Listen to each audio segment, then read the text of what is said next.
তো hello friends, তো আরও একটা ভিডিও নিয়ে আমি চলে এলাম আপনাদের মাঝে। তো এটা আপনার হুগলি যাচ্ছে, হুগলি খানাকুল যাচ্ছে, হুগলি খানাকুল। তো এটা হচ্ছে মিনি ডেক বেস, যেটা সেটা কমপ্লিট যাচ্ছে আর কি, মিনি ডেক বেসটা। তো বাড়িতে বাজানোর জন্য এটা বাড়িতে, তো তার কাছে অ্যাম্পলিফায়ার আছে, সে এটা থেকে আউটপুট নিয়ে সে অ্যাম্পলিফায়ারে দেবে। এবং এটার আমি ফাংশানটা বলছি। এটা দেখুন, এখানে আছে ঘাট সিস্টেম আছে, আপনার দেখতে পাচ্ছেন এখানে ঘাট সিস্টেম আছে। আর এটা হচ্ছে মেন মাস্টার, এটা হচ্ছে আপনার ওভারবেস, এটা হচ্ছে আপনার হামিং আছে। এইটা হচ্ছে আপনার মাস্টার আলাদা করে অরিজিনাল, এই যে প্যানেলের যে অরিজিনাল মাস্টার, সে যদি চায় সে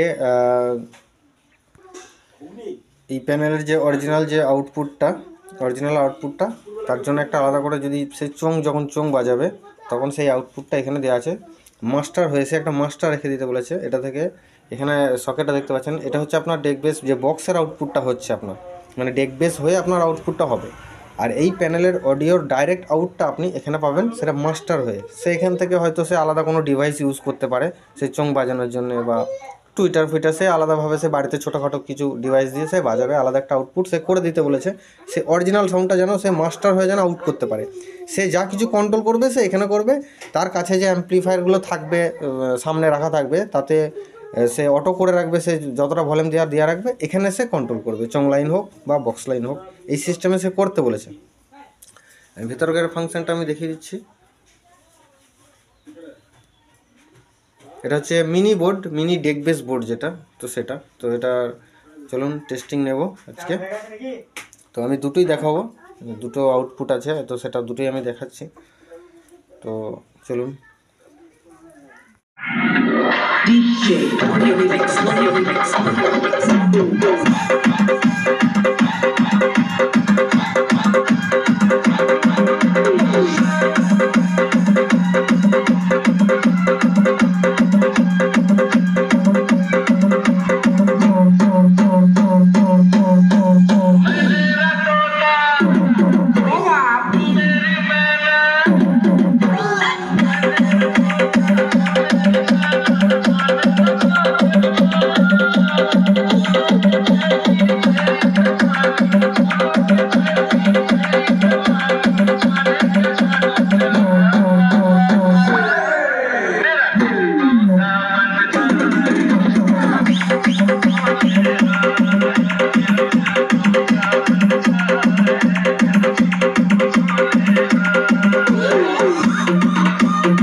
Gokul Ganga.